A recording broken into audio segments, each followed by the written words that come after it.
No one is denying that there's a fentanyl challenge in the United States, a huge challenge. We've all seen it in all of our states, And that is why this is not an action to undo the Mexico tariffs or undo the China tariffs.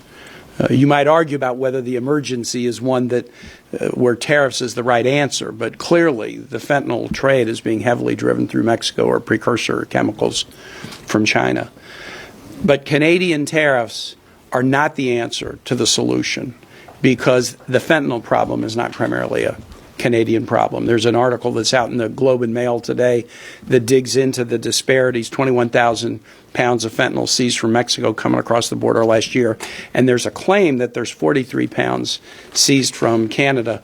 But the article that's just come out from the Globe and Mail suggests it's actually a good bit less even than 43 pounds.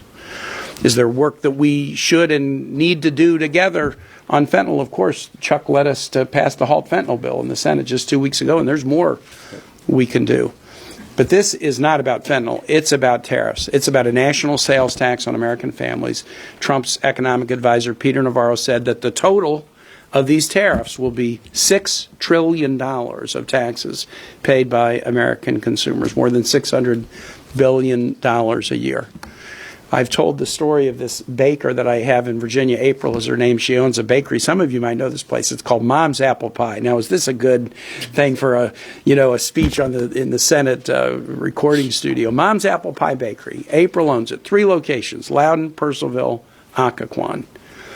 I was with her recently. She said, "Tim, you got to do something about these Canadian tariffs." And I said, "April, you got these 3 little bakeries. I mean, Canadian tariffs, how do they affect you?" Pie tins. All aluminum pie tins, they all come from Canada. You increase the price of a pie tin by 25%. And it's even worse if you have a can of beer with your apple pie. There you go.